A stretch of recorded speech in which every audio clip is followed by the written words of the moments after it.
Good afternoon and welcome to St James's Park on a crisp January afternoon for the first game here in 2026 as Newcastle welcome Crystal Palace. Just a point separate these two teams who have both enjoyed success in 2025 with historic Wembley finals sharing the two major cups between them.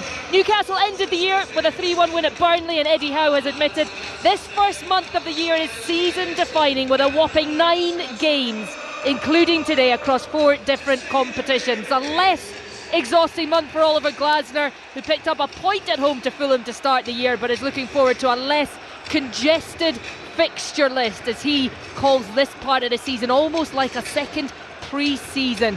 Alongside me for this one today, former Newcastle goalkeeper Rob Elliott. Rob, a brilliant atmosphere as ever at St James's Park to start the year, but what a huge month this is for Newcastle. Yeah, it is. It's obviously St James's is rocking as it always is at the start of the game, and like you said there, 9 games in over 4 competitions is and I think Eddie Howe, like you said, mentioned, isn't it, how sort of season defining it is for this month, not only on the pitch but I'd imagine off it as well. A lot of expectation comes from these Newcastle fans, and I suppose that is what you get when you have success, winning a trophy, Champions League football, top 6 finishes. Is there an expectation that is perhaps too high on this Newcastle team right now, or is it an expectation that they deserve to go out and to try and emulate what they've done previously under Eddie Howe? I think it's both, isn't it? You know, fans will never be satisfied, because that's what you want. You always want your club to be bigger and better, and I think that's what this Newcastle, well, this new look Newcastle the last 3 years is. It's trying to get better every week, and in the short term I think they won't be happy with what's happened the last month or two. I think they'd have wanted better, but in the long term I think winning a cup, being in all these competitions, the Champions League consistently, the club is in a much better place. And I think for me, we've got the right man in charge, there's a good core of players, and I think it's just a case of kicking on and improving the squad each year, and trying to push for every single competition to get as close as you can to winning them every time. But that's a lot easier said than done. Well, the teams have made their way out onto the pitch here at St James's Park. They're just going through the handshakes. Newcastle in their home kit, but with the white jackets, warm-up jackets on at the moment, and Crystal Palace also in their home kit, but with a navy blue and white baseball style jacket on as they go through the handshakes. To our right hand side, a big white, black and gold motif that spells out United. Here at Newcastle, St James's Park, always such a welcoming atmosphere. And for Crystal Palace, it's been a really difficult spell for Oliver Glasner. A huge number of injuries to contend with as well, and they come into this one with no wins in the last 4 in the Premier League. And he's spoken about the problems he's got, obviously, in terms of trying to put a team out. But one player who he has been able to include today is Brennan Johnson, a club record signing, who has made the move from Tottenham. We can see him just running out and applauding the Crystal Palace away fans way high up to our left hand side. A good signing for Crystal Palace? Yeah, fantastic signing. I think when we saw sort of what he was doing at Forest, obviously before the move to Spurs, which obviously hasn't worked out, and I think this Palace squad and the signings that they have made, they've sort of took players that, you know, maybe have been underperforming, although that's probably harsh on Johnson, and they've sort of really got the best out of them. So I think it's a fantastic addition, and yes, I know they've been struck by injuries and the bench isn't maybe as strong as they'd like. However, this starting 11 is a very, very strong Crystal Palace starting 11, and I think they're going to be it's going to be a good game. And I think they're a team that, you know, winning the FA Cup and a fantastic manager, they're a team that can be dangerous whether it's with or without the ball. So it's going to be a good game. Well, let me run you through the two teams as the captains go over to just do the pre-match routine. So for Newcastle, Nick Pope continues in goal. It is a back 4 of Lewis Hall, Fabian Schär, who makes his 250th appearance for Newcastle today, Malik Chow, and Lewis Miley continues at right back, deputising in what has been an injury-hit back line for Eddie Howe. In midfield, Bruno Guimaraes, the captain, and Sandro Tonali, with Joe Linton just in front of them. Anthony Gordon wide left. Jacob Murphy comes in the wide right position, replacing Harvey Barnes, and the only change for Newcastle, which means that leading the line once again is Yohan Wissa, making his 2nd Premier League start for the club. Crystal Palace, Dean Henderson in goal, a back 3 of Mark Gahey, Maxence Lacroix, Jefferson Lerma, out wide on the left, Tyrick Mitchell, Will Hughes starts in midfield despite struggling with a slight hamstring injury. Adam Wharton alongside him, and Nathaniel Klein once again starts wide on that right hand side. The one change for Crystal Palace is the debut for Brennan Johnson. He replaces Devaney in one of those number 10 positions, with Yeremy Pino alongside him, and up front Jean-Philippe Mateta, who got back on the score sheet against Fulham. So we are underway at St James's Park. Newcastle in their black and white stripes playing from our right to left. Crystal Palace in the red and blue stripes, blue shorts and blue socks, playing from our left to right. And Jefferson Lerma with the throw-in right on the halfway line. And there were a few decisions for Eddie Howe to make, and one of them certainly in that striker role, and it's Johan Wissa that is preferred to Nick Voltemada. Why do you think he has gone once again with Wissa?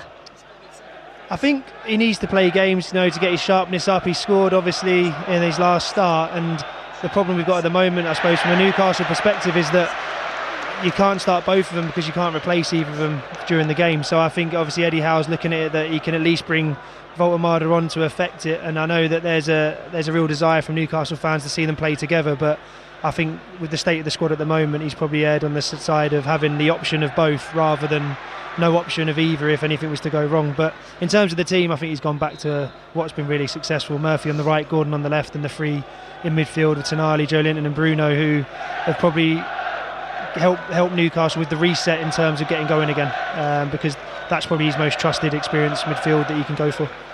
Well, one big positive for Eddie Howe is the return to the bench of three of his injured defenders in Botman, Trippier and Livramento, so all of them available for some match action today. But he has continued with Lewis Miley in that right back place. He has been excellent there, the 19-year-old, in the games that he has started, and it is Newcastle on the ball. Guimaraes just sending it back to goalkeeper Nick Pope.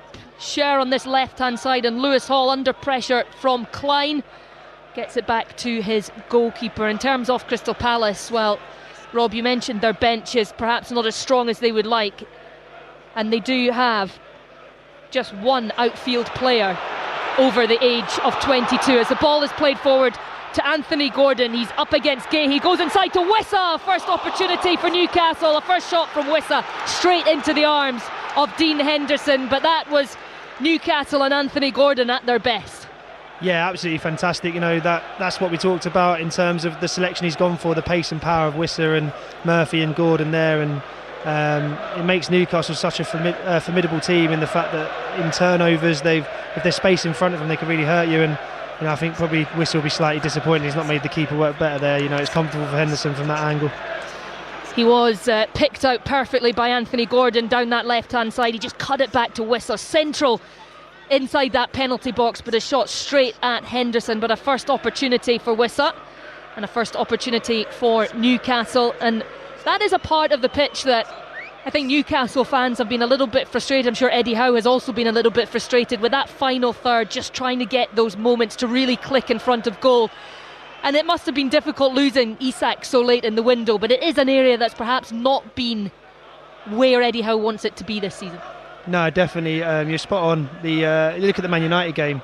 I mean, Newcastle going to Old Trafford, dominating the game in every area, but ultimately not being able to make all that possession and the opportunities around the box count. So, with Wissa being in the team, be getting fitter, and with Voltemada, you'd like to think that those opportunities will be converted going forward. And yeah, I think Palace have struggled with it themselves with the injuries, because we know how brilliant they've been the last year, and Newcastle the same. When your best players aren't on the pitch, it tends to fall down. A little groan from the Newcastle crowd there. They thought they'd won the throw-in inside their own half, but it is a Crystal Palace throw-in, which Jefferson Lerma goes across to take, just on in front of us here on this right-hand touchline. And Lerma just swapping the ball over, perhaps wanting a dry one, because it looks like he's going for the long throw. He is just level with the edge of Newcastle's penalty area, and every Palace player is in there looking for the throw, which does go in long, but it's won by Chow. Straight up in there, Scher gets ahead on it, Guimaraes, Gordon gets it clear, but only as far as Mitchell, who launches it back towards Lacroix, wins the header, and it's fallen to Johnson. A first touch for the new Palace player just to knock it into the path of Lacroix. Now Wharton trying to twist and weave his way through a bunch of Newcastle defenders, and ultimately it has gone out for a Newcastle goal kick. But a first little bit of intent from Palace, and Adam Wharton, he's picked up a sore one. He's just feeling that right knee, but he looks to be all right. But that was Palace's first foray forward, and not able to get a shot away to test the Newcastle goalkeeper, Nick Pope, who is about to take this goal kick. Long it goes into a clear blue winter sky in Newcastle. Headed forward, Johnson under pressure from Tonali in the centre of the pitch with Lacroix. This is one of three o'clock kickoffs in the Premier League this afternoon. Elsewhere, Everton and Brentford are goalless. Tottenham and Sunderland also goalless. Both of those games are available on the BBC Sounds app as Palace knocked the ball into the area. Johnson fighting for it, gets it to Hughes, shot, and then Mateta just tries to glance on the end of that shot and head it goalwards, but it's gone out for what will be a Crystal Palace throw, and Lerma will get another opportunity to launch this one into the box. Rob Elliott. Yeah, no, Palace has started brightly. Newcastle obviously had the first opportunity, but since then Palace playing forward quickly. They found a couple of pockets, and then I think it was cut back to Johnson, who couldn't quite connect, and the shot from Hughes deflects out. And this Palace team, I know they struggled the last few games, but they're a proper team, and they've got good ability all over the pitch. Causing problems again with the long throw, but Anthony Gordon with a chance to launch it clear for Wissa. He sort of fell over the ball. Wharton's won it back into Mateta, edge of the area. Johnson, and the offside flag is up. But those long throws, they just cause absolute chaos in there. Yeah, it's been a big talk and debate, isn't it, in football? And I think we're going back to the set pieces and the long throws. And yeah, Palace use it really well. I mean, I didn't realise Lerma's throw was so big.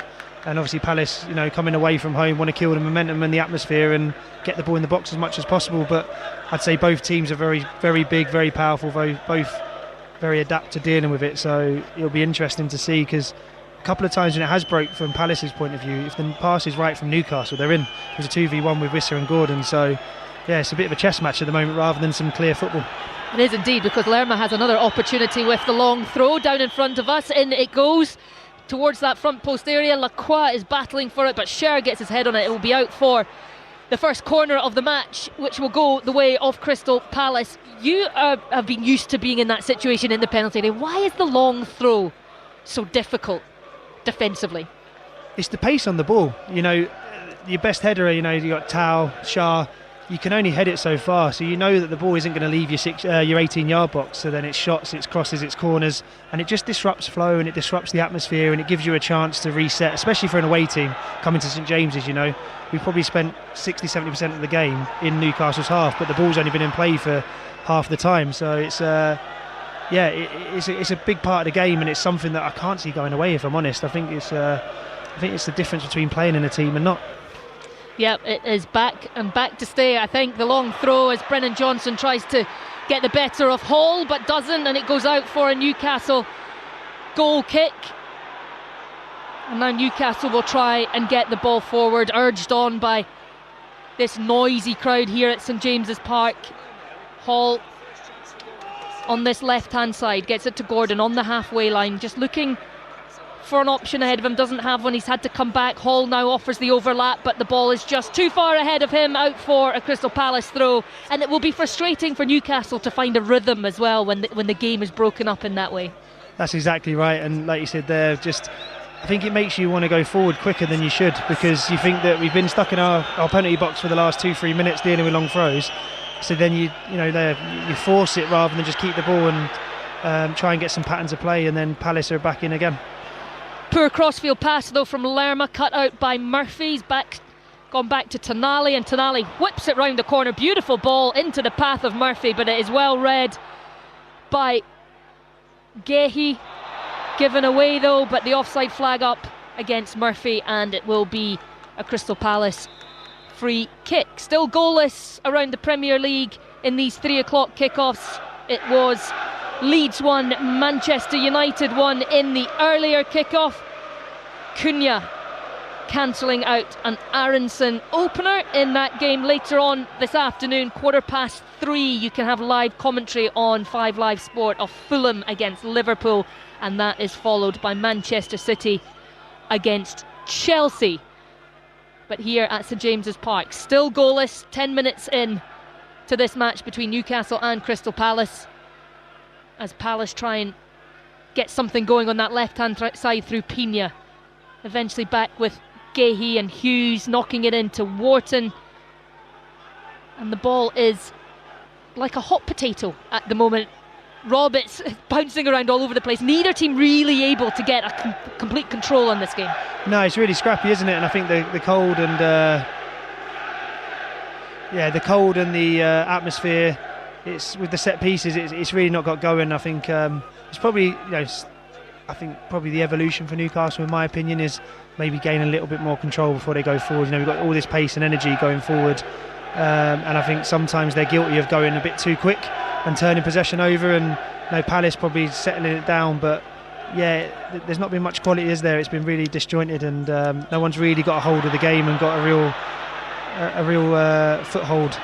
Yeah, and as you were talking there, the ball given away cheaply by both teams in the space of just a couple of seconds. It is Newcastle who are on the ball now, though, through Gordon. And I mentioned that game at Fulham as a 3:15 kickoff. It was supposed to be 3 o'clock. It has been delayed by 15 minutes due to a medical emergency, so that is why that game has not kicked off yet. Commentary of it on Radio 5 Live when it does, as Murphy, released down that right hand side, manages to hook the ball in. Joe Linton wins the header. Wissa battling, but it is knocked away by Gahey. Lewis Hall picks up the loose ball. Mateta gets in the way of his pass, but he used his arm. He's arguing he didn't, but it will be a free kick to Newcastle right on the edge of the centre circle, as there is a player down just outside Crystal Palace's penalty area. I think it might be Pino that's down there, just struggling with his boot, it looks like. Don't think it's anything too serious. There he is, he's got his boot back on and he's back up. Yeah, it's cold, isn't it? I don't want to be down for too long. No, exactly. I'll be honest with you. I think I'm wearing more layers than I've worn to any game this season so far. Yeah, it's absolutely Baltic, and I think that's probably added. It makes, I don't know if it's, obviously, remember when I was playing a while ago now, but yeah, it does make a difference when it's cold, especially with corners and set pieces. It comes down to good mentality, who's willing to sort of go and head the ball and put their body on the line when it's probably not in the best best conditions to play in. And just looking at it today, usually Newcastle are so physically dominant over opponents, and they're usually the ones with the free kicks and long balls, but Palace are a big side today. Very big side, as Murphy just knocks it into the area. It is won though by Lewis Miley, but cleared only as far as Murphy, but a leap from Mitchell put him off momentarily. Gets onto the second ball though, Murphy inside to Guimaraes, who knocks it down the line to Miley. Miley surrounded by a couple of Palace bodies trying to scrap away, gets some help from Guimaraes, who wins the ball back. Tonali back to Guimaraes, and this Newcastle crowd beginning to roar on their team, but that was really poor from the captain. A cross that was high, long, right over the back, and Crystal Palace take possession back. And just on the cold day that it is here, how do you keep your hands warm as a goalkeeper? No, you don't. There's not really any other. There's a few tricks of the trade. I've seen some lads wear sort of the medical gloves underneath to stop the water and the wet. But to be honest with you, I think when you're in an arena like this and it's the noise and obviously the adrenaline, it's very rare you get too cold, and because you're always switched on and trying to get in the game. But yeah, it's more my feet was the one. Whenever your feet went, that was always that was when I knew it was time for me to hang the gloves up. Yes, keeping the feet warm key, as Brennan Johnson just tries to get a cross in, but it's gone out for a goal kick for Newcastle. Yeah, you need the old toe warmers on a day like this inside the shoes. I don't know if you can do that inside the boots, but certainly inside the shoes. No, definitely. I'm not sure. There's a business if someone wants to get it going, I think there'll be a lot of people today trying to take up on it, but I suppose it shows what the game's been like with me and you talking about this, isn't it? Exactly. If we're talking about toe warmers, it's probably a fair assumption the game has not delivered too much. This game has not delivered much. Newcastle so far in these opening 14 minutes with the best chance off the game, which fell to Wissa straight at Henderson though. Now a ball over the top though, looking for Murphy, headed clear, and Lerma flicks it over his head, but it's picked up by Tonali. Gahey just gets a foot in, wins the throw-in for Crystal Palace. There has been a goal in one of the 3 o'clock kickoffs this afternoon. Thiago has put Brentford ahead at the Hill Dickinson Stadium. So Everton 0, Brentford 1.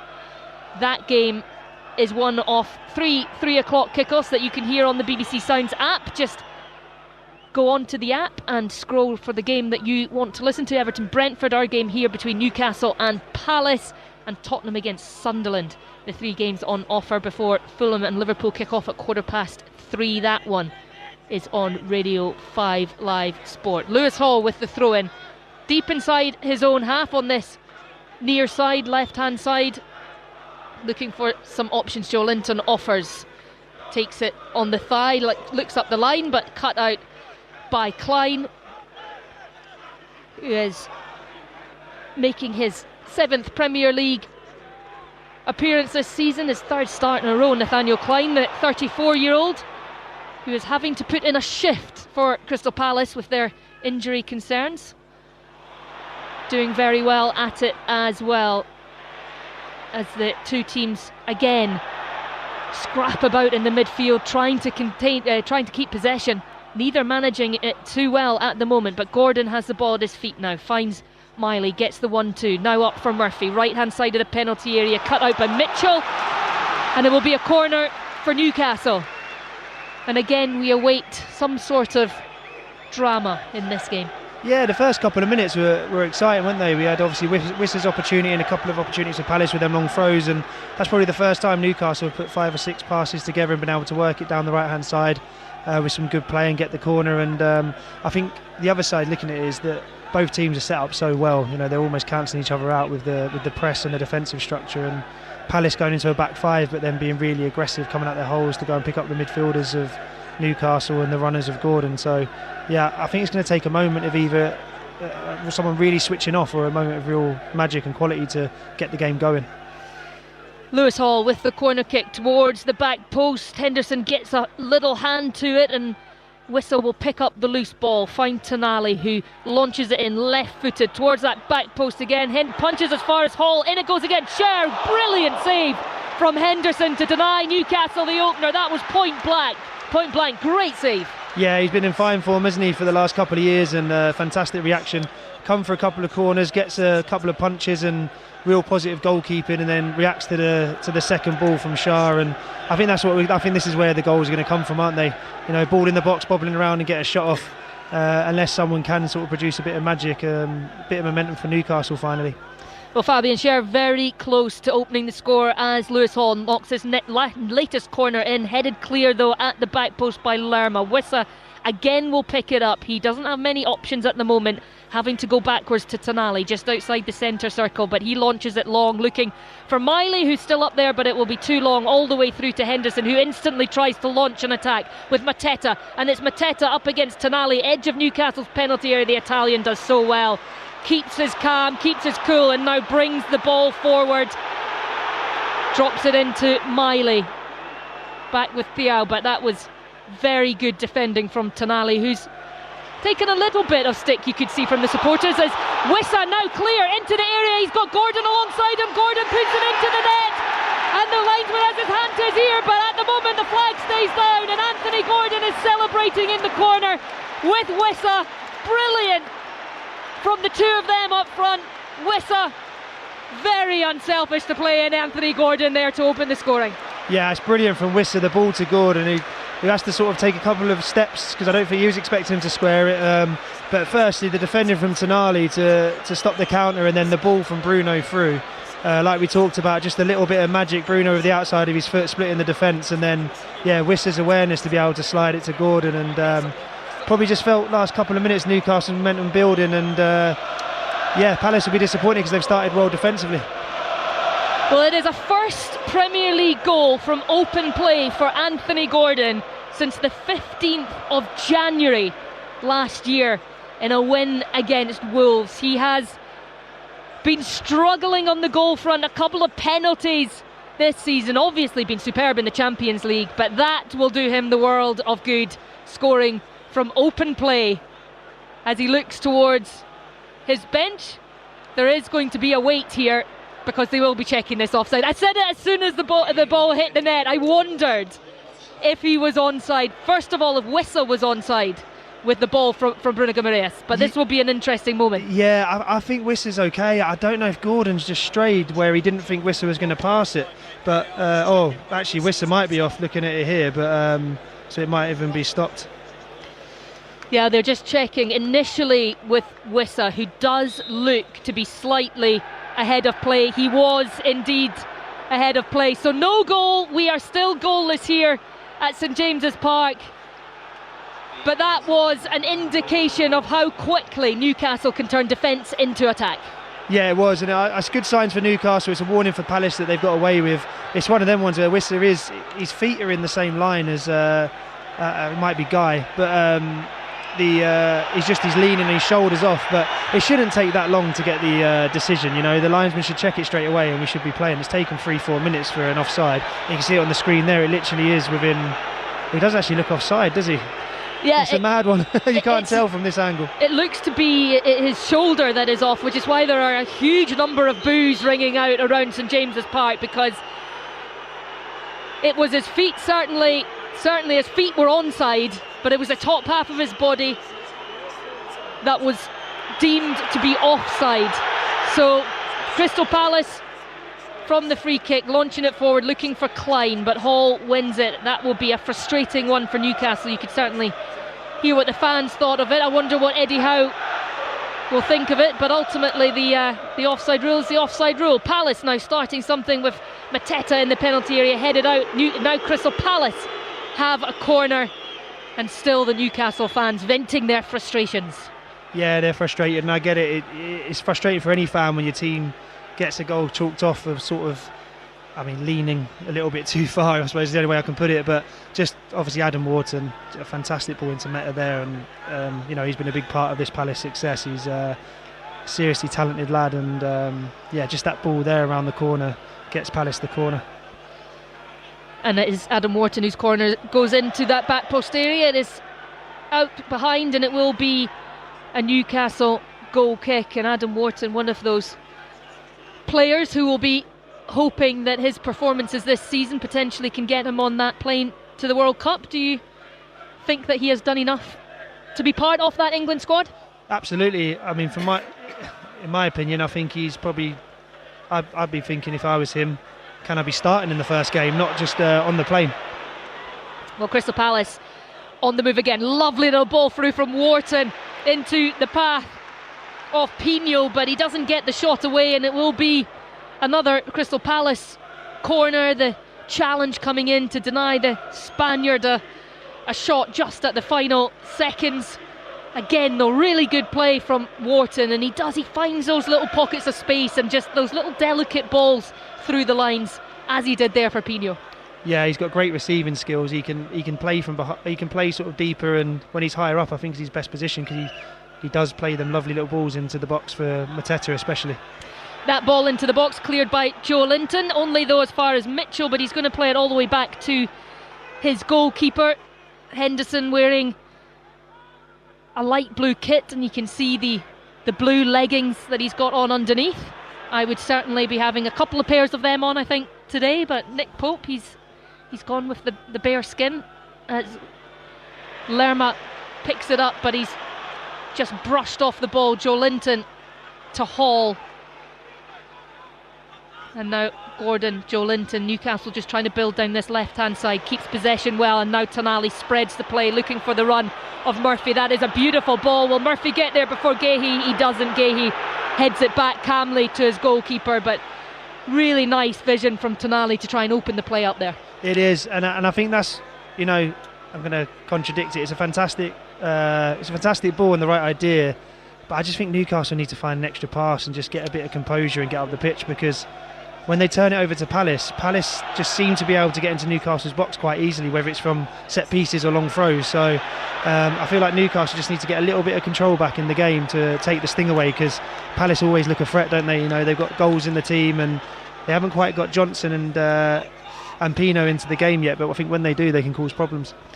Well, it is still goalless here at St James's Park after 24 minutes. Anthony Gordon did have a goal ruled out for offside, but control is something that Eddie Howe has admitted they've not perhaps done as well as they could have this season, and we've seen games where some games where Newcastle have dominated. I was here in their last home game against Chelsea where they were 2-0 up and then ended up just taking a point from it, and it must be a frustration for him as Lewis Miley looks to try and come forward now. Guimaraes on the halfway line coming forward with Hall for support down the line, looking for Gordon, but again a really poor pass, and again that must be where the frustration comes from. I think that's what it is, it's that one where it's a forced pass forward, when I think maybe could Lewis Hall, who's an exceptional talent by the way, I'd expect to see him at the World Cup in the summer, just come back round and look for another option. And I think that's probably where Eddie Howe probably sees this squad evolving once he can get the players in, that can they bring in a couple of players that can maybe give them that control, that so they can stay in the opposition half and really dominate, to get the likes of Visser and Baltimore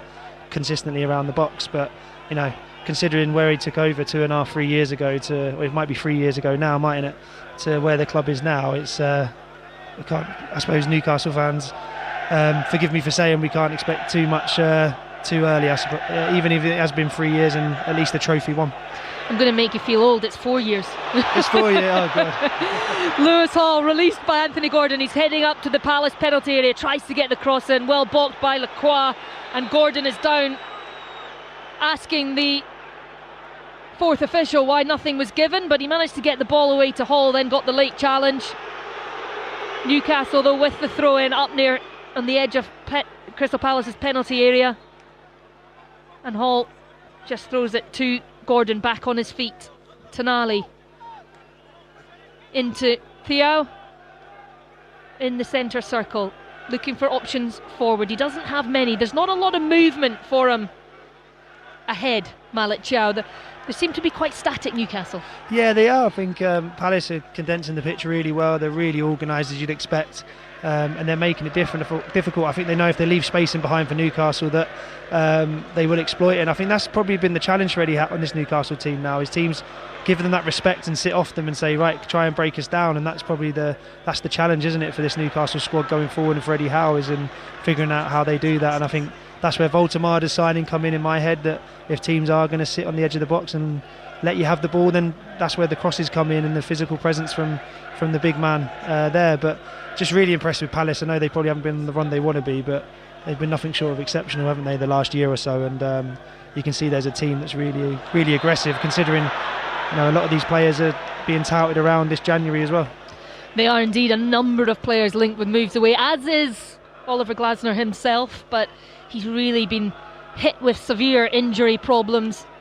14 fit outfield players for the game at Fulham earlier in the week, 15 today because of the introduction of Brennan Johnson. So a number of young players on the bench, and he's said in the build up to this game it's about finding the right time to put them in, because you don't want to kill their confidence. So trying to protect the young players as well, which you have to admire, but at the same time it puts a lot of stress on the players that are having to play game after game after game in this congested period as well. Exactly right. And I think the one thing for Palace though is they've always they've had a fantastic reputation and history of bringing through young players from their academy, so no doubt that if they're on the bench it's because they're good enough.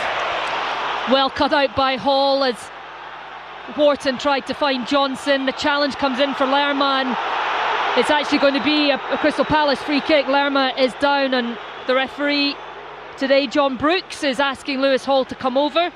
Must have caught him a little bit late as Lerma went in and won the ball, but he is asking him to come over for a conversation, the referee, and Lerma is still down, feeling that left ankle. There won't be any further action, I don't think, from the referee. No, he's wandering back over after checking that Lerma is okay. Yeah, it's that one where Lewis always drives through the middle. He just takes that extra big touch and tries to make up for it, and there's not really much on it. He stands on his toe, so it is a foul, but I think that's it. And I think the ref's making the point because he didn't book was it Lerma on the initial challenge on Gordon a couple of minutes ago. So not loads in it. It's good defending from Lerma, and just probably sums up the game. That just that extra touch when there was a pass on, and it's just still very very cagey, and the quality for two teams at higher level in possession hasn't been great so far. No, we've definitely seen both of these teams play better than they are doing this afternoon. At the moment, Lerma's back on his feet, and now Palace knock it long, looking for Mateta, cut out by Chiao.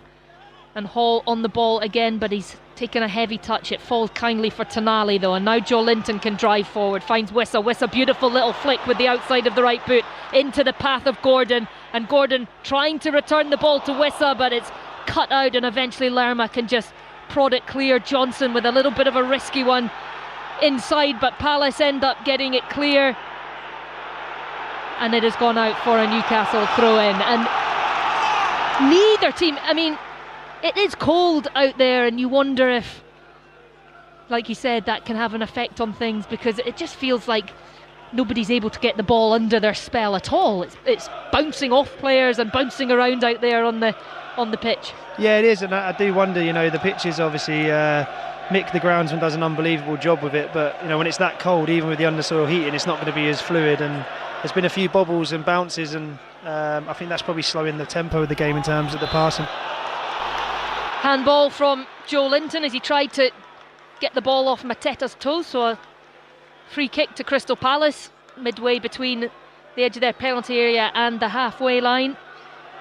Elsewhere around the Premier League, there's been a goal at the Tottenham Stadium. Van de Ven has put Tottenham ahead against Sunderland. Mohamed Kudus also going off with an injury for Spurs early on in that first half. So 1-0 to Tottenham against Sunderland. It is 1-0 to Brentford away to Everton. Still goalless here at St James's Park between Newcastle and Crystal Palace. All three of those games available on the BBC Sounds app. You just click on, find the game you want to listen to, and you can hear full commentary from those three games. There is also full commentary of Fulham against Liverpool, which is still goalless. That one kicked off at 3:15.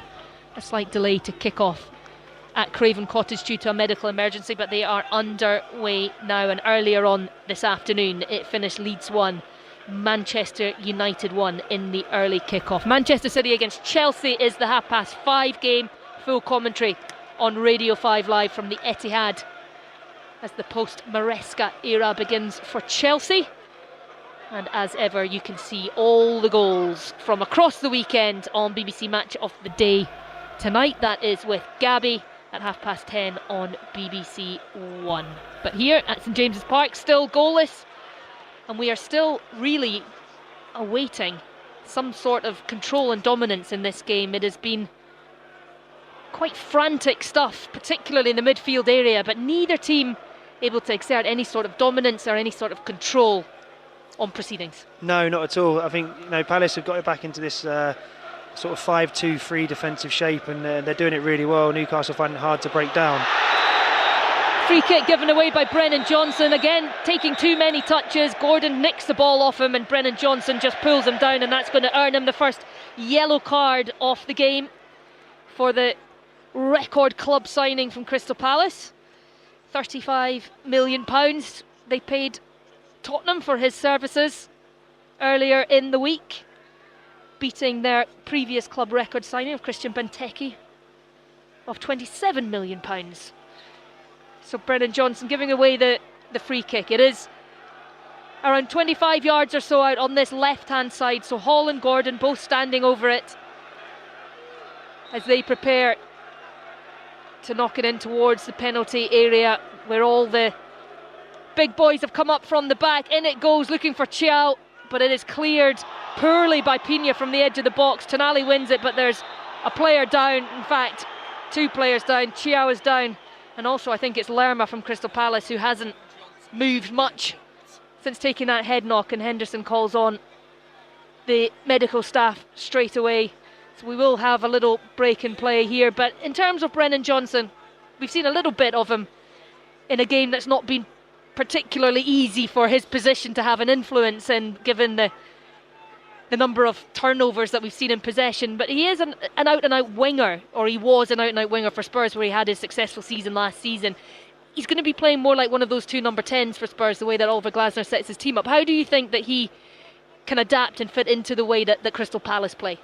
Yeah, I think he's a good player, so good players will always find a way to affect it. And I think maybe one of the frustrations at Tottenham is he never really found a place in their system. He was sort of used out wide. He sometimes played off of the front. And yeah, for me, I think the position, the two 10s off of Mateta, I think when they do settle down, they can find the pockets of space for him. Then we know he's a huge goal threat and a really talented footballer.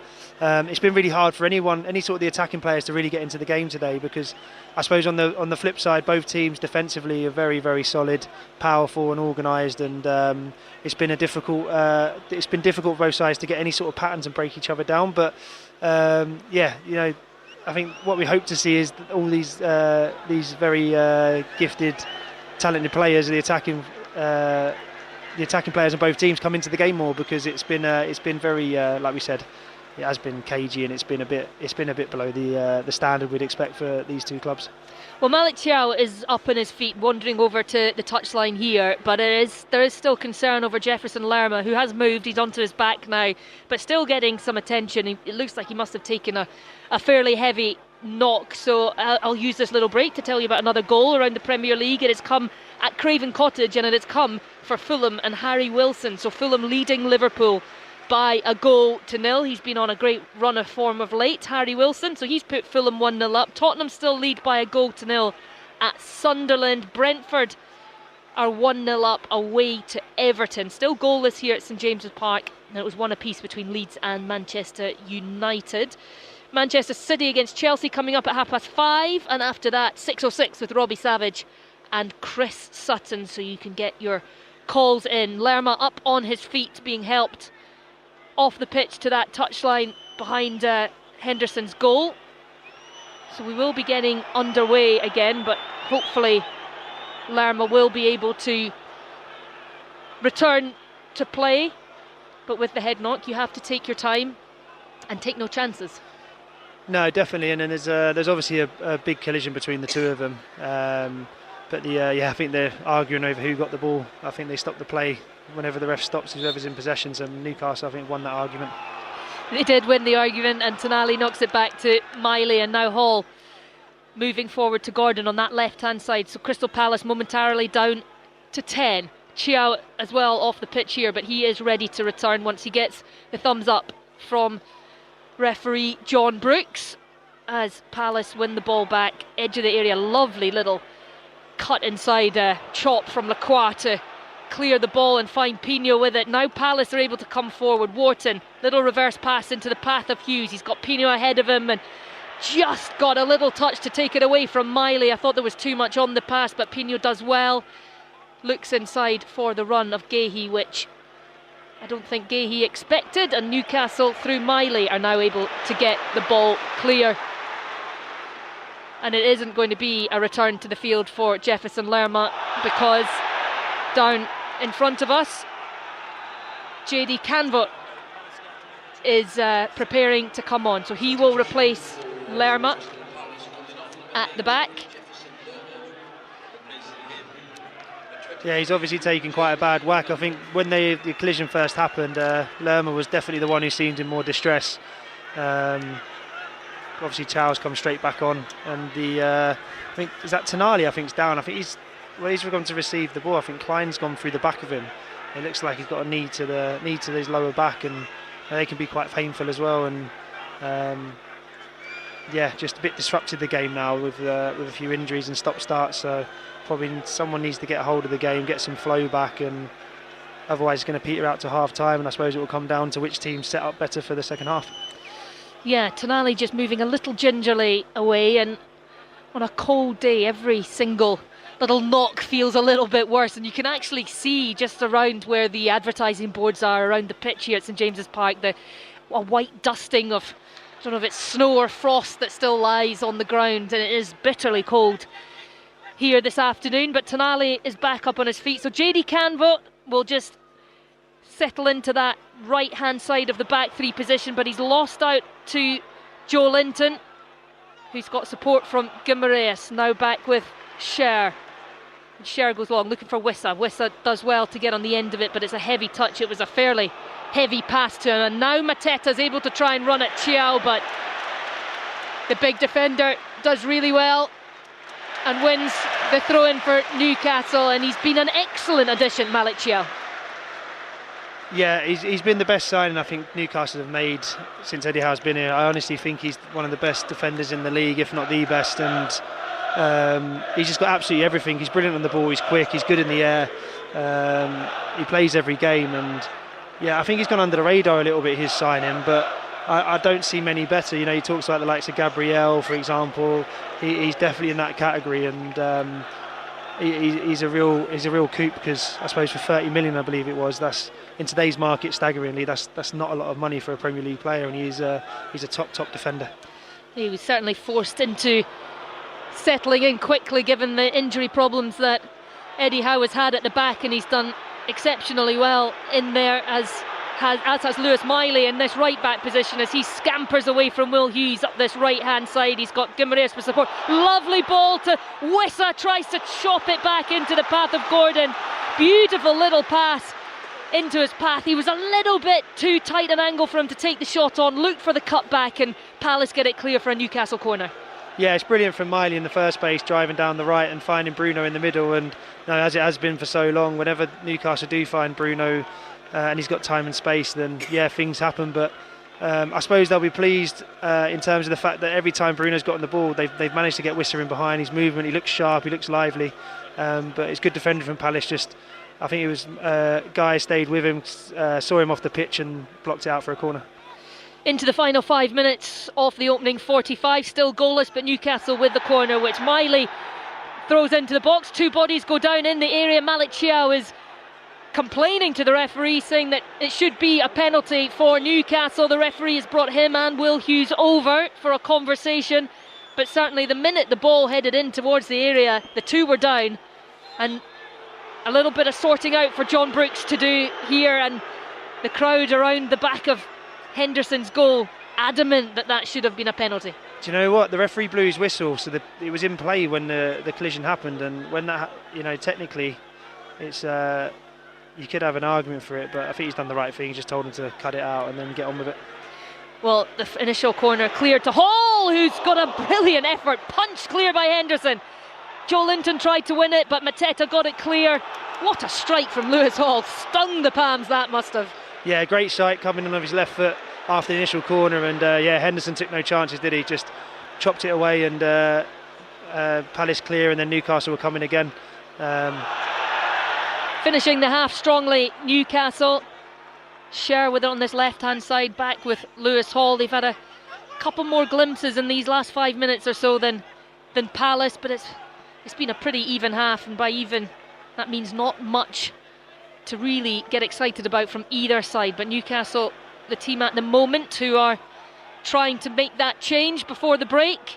Sher, little back heel to Guimaraes, but he's quickly closed down by Wharton, and now Brennan Johnson plays it through, looking for the run of Pino. The ball was the right idea, but too much on it for the Spaniard. Yeah, but that's the sort of thing we were talking about earlier with Pino and Johnson in them 2-10 positions behind Mateta. When it does turn over, they're picking the ball up and haven't quite, Johnson overhits that. You could argue he's a little bit out of touch, just getting used to his new teammates. But long ball over the top, Joe Linton with the effort. Was he onside? No, the flag goes up instantly, and I expected that to come. Composed finish though, all the same. Fantastic finish, yeah. But yeah, I think he was quite clearly offside, and that's better from Newcastle. I think they've been much better the last 5-10 minutes. The impetus sort of mixed it up when they've gone forward quickly and when they've sort of kept the ball.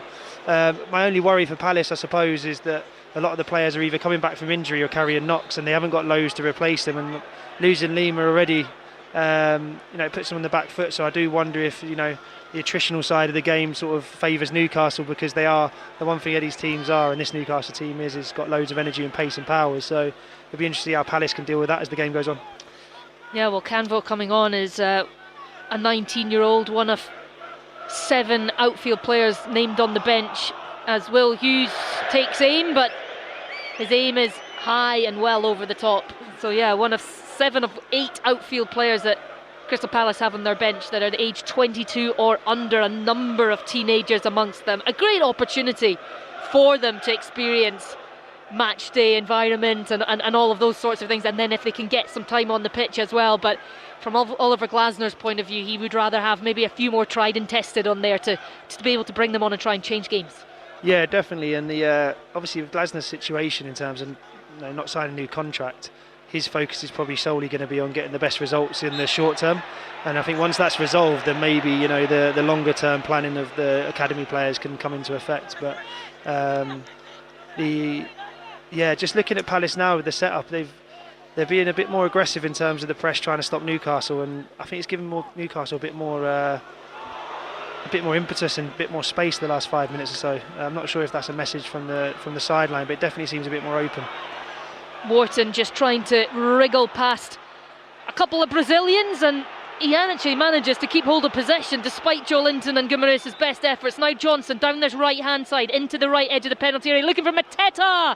He just didn't get the shot right, made contact but not good enough contact. It will though be a Crystal Palace corner, but a real concern for them because Adam Wharton has just gone down off the ball and looks like he's struggling a little bit. He actually picked up a little knock early on in this game. I saw him holding that right knee and he's got gingerly back to his feet, but that would be a huge blow if they were to lose him. Yeah, definitely. I think he's all right. I think, to be honest with you, and I can speak from experience, Joe Linton's a big guy, and if once you bash into him, you're not just going to shake that off. So I think it's just that collision, but he did brilliantly there, and a fantastic pass down the side for Johnson, who, like we talked about, in that inside position. Inside position, he can break, in between, because Newcastle like to push the fullbacks on. They like to push Hull forward, and Johnson seems to be in that half position, so that if it does turn over, he gets down the side. And Mateta just on the cutback, great opportunity, but it takes a deflection. Could have been heading for the bottom corner. Corner in. Gahey gets a head on it, but it's high and wide and over. We have 5 minutes of added time at the end of this first half, which we are a minute into now, as Nick Pope prepares to take this goal kick.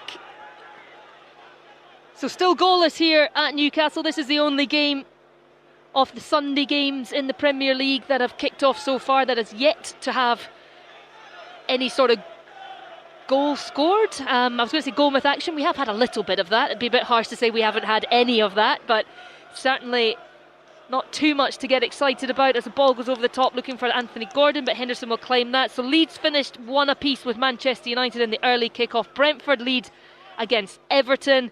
Tottenham are 1-0 up against Sunderland, and Fulham are 1-0 up against Liverpool.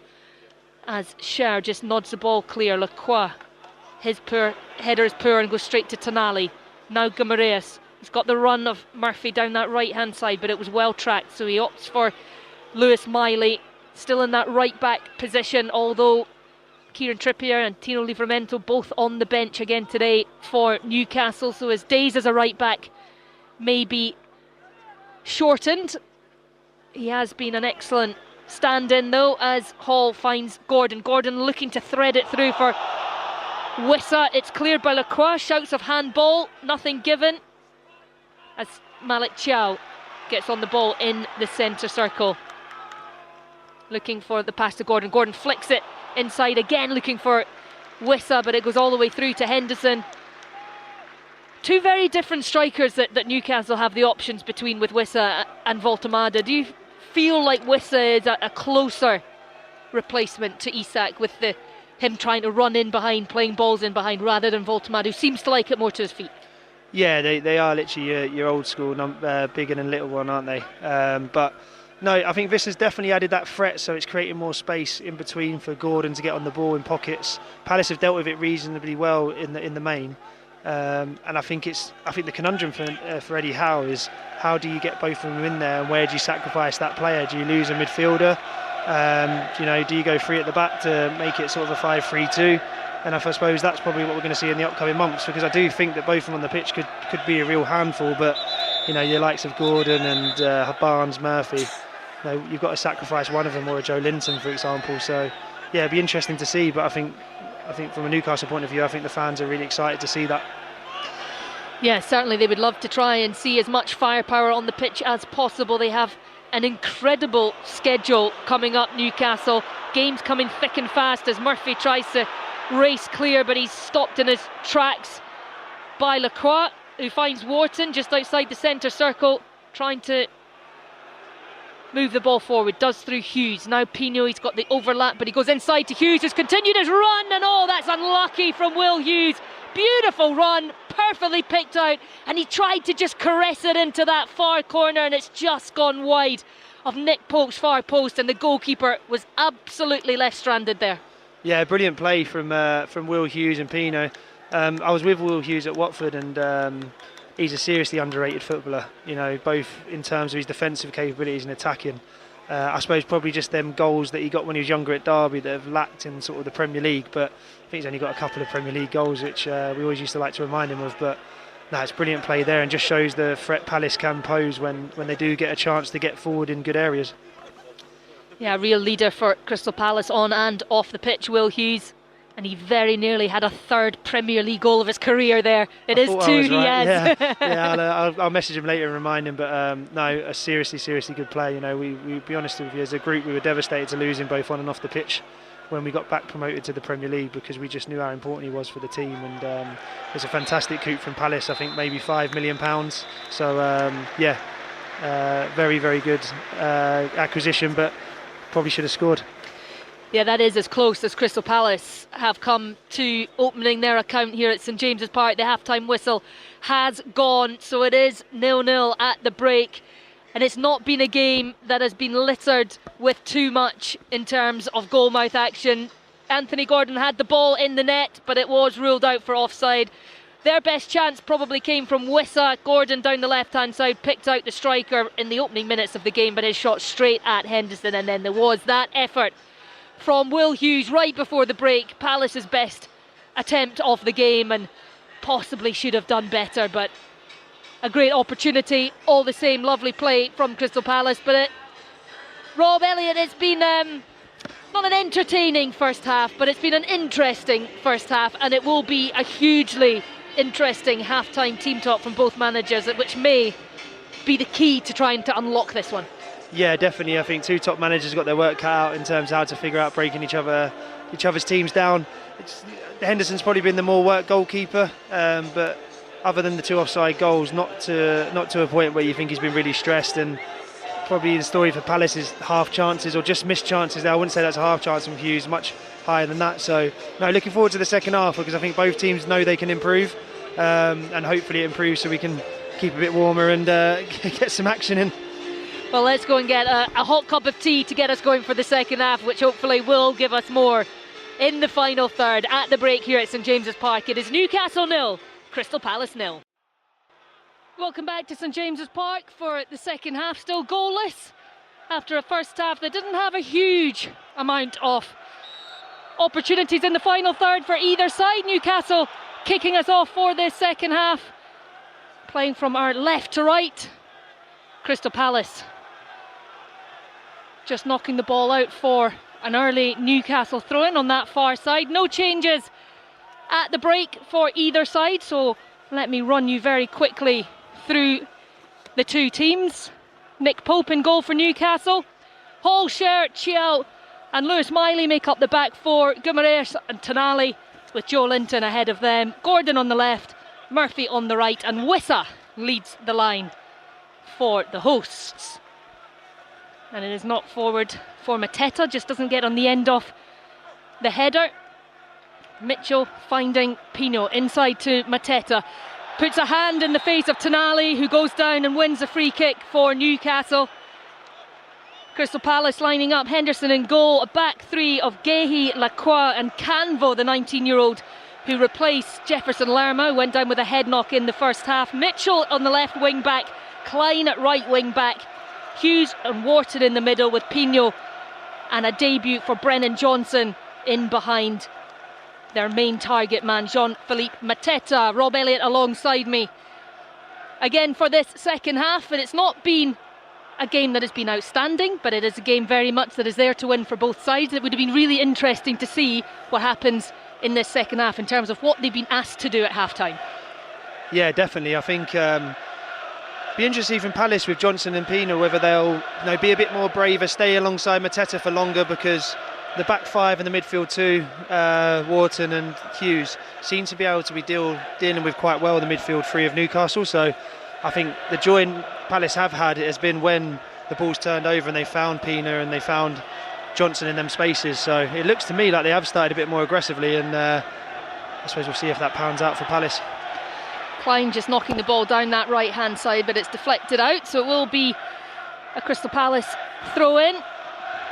Lerma going off obviously disrupted Palace with the long throws, didn't it? It seemed to be working for him and sort of created a bit of carnage and a bit of chaos for Newcastle, and wherever it was in the half, I've never realised how long his throw was, if I'm being honest. So I think even that has impacted Palace in terms of sort of their threat towards Newcastle, and probably give Newcastle a bit of a chance in the first half, to get a bit more of a foothold, even though it wasn't as strong as they probably have liked.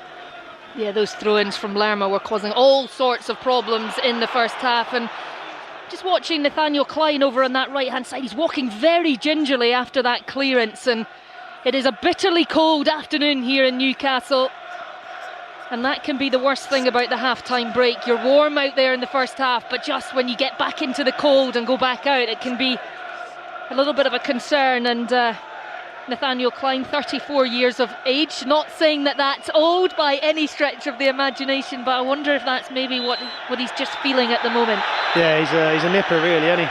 So no, it does. When you get a whack and it's cold, it does take you a little bit longer to sort of adjust. And yeah, we spoke about it before, but I think there's about half a foot of snow in Newcastle at the moment and around the area, so it feels about -4, -5. So it's a cold day, and I think that really has impacted the game, hasn't it, in terms of the atmosphere and the consistency. But Palace with a free kick, sort of trying to delay and take time.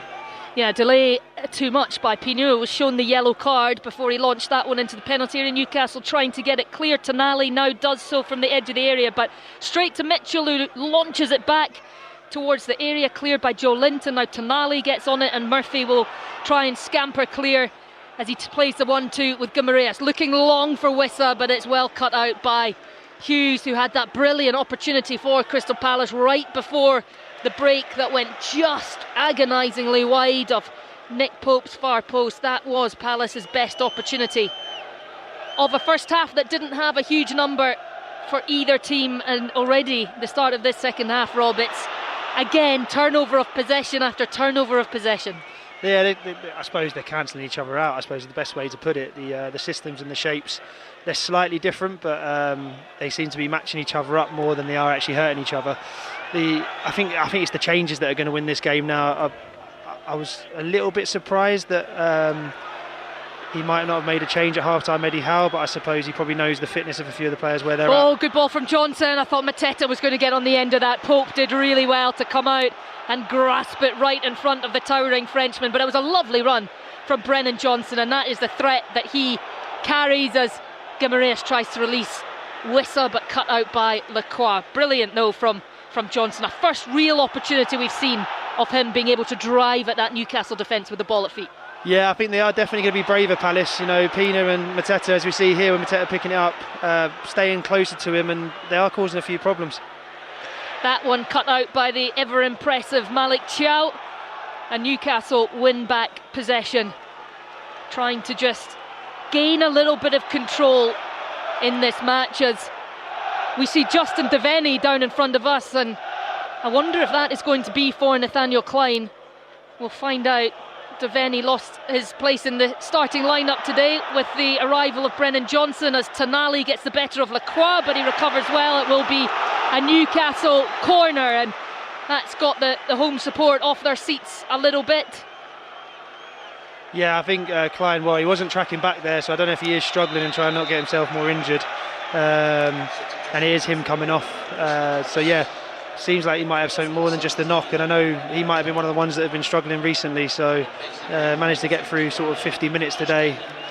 Not great for Palace, because now they do have to rely on the younger players coming through, and I suppose that's 2 substitutes they've been forced into. They only get one more if I've got it right.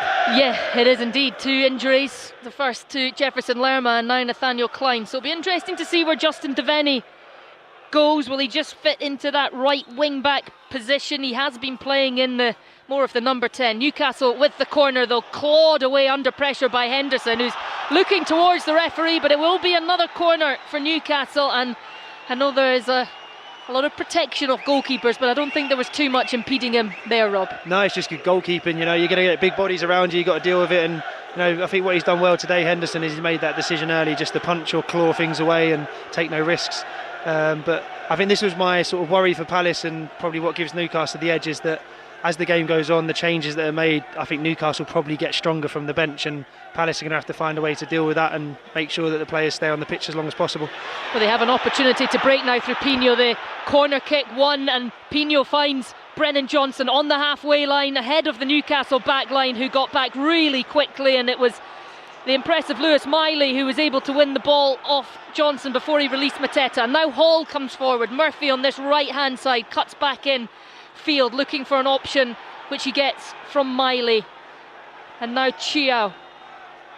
Newcastle just trying to slow the game down a little bit, enjoy some possession. Guimaraes trying to release Gordon, not quite on the same wavelength. Gordon reacted a little bit late, but it will be a Newcastle throw-in, which Guimaraes takes very quickly and gets it back from Scher. Left hand side, midway between the halfway line and the penalty area. Newcastle beginning to just string a few passes together, albeit not hurting Palace in any way. They've now moved it over to this right hand side. Miley under pressure from Mitchell does well to skip away and find Murphy, who puts Miley under pressure with the return pass, but again the youngster does well. But Gahey wins it back, finds Johnson, poor touch from Johnson. Now Gordon is clear, now he's got an opportunity to get into the penalty area.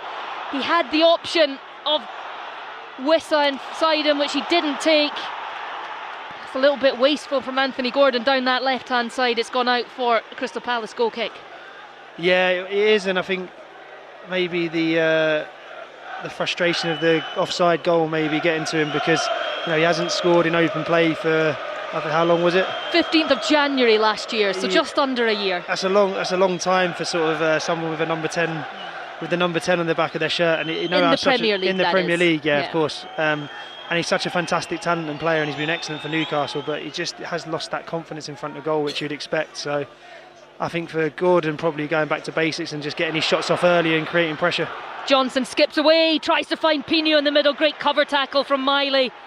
And again, Johnson just driving at that Newcastle back line. We didn't see too much of that in the first half, but he's found a few positions and opportunities to do it in the first 9 minutes or so of this second half. Pino now trying to release Mitchell, tries to get the cross away under pressure from Murphy, who does really well to win it right on the touchline. Gets a deflection with a clearance which falls kindly to Miley, and now Tonali on this right hand side. Challenge comes in from Gahey, which will be a free kick. I didn't think he won the ball there, Gahey, and the referee agrees and will show the yellow card to the Crystal Palace captain. Yeah, you know what, I don't think there's any menace in it, but he's quite high on it, and I think that's probably why the free kick is there. It didn't look like he's right in front of us, he didn't look like he won the ball, and it was a high sliding challenge. And I think, yeah, your point on Johnson's spot on. He's definitely closer to Mateta, same as Pina, and then they are causing problems for Newcastle because they're staying nice and narrow against Newcastle's back two, against Chow and Shah. They're picking up spaces and pockets, and they haven't quite had that final product yet. But Johnson's got in a couple of times, got the good crosses, and Palace carrying a bit more of a threat from the start of the second half. Well, no goals here at St James's Park, but there have been 2 in 2 minutes at the Hill Dickinson Stadium. So Everton now down by 3-0. Brentford with their opening goal in the first half, and now Nathan Collins and Igor Thiago with his second of the afternoon have put Brentford 3-0 up away to Everton. So another fantastic result on the cards for Brentford. Tottenham also winning by 1-0 against Sunderland, and at half-time at Craven Cottage it is Fulham 1, Liverpool 0. All of those matches are also available to listen to across BBC Sounds, and Fulham Liverpool is on Radio 5 Live as well, as will Manchester City against Chelsea be at 5:30. That one coming up later this evening.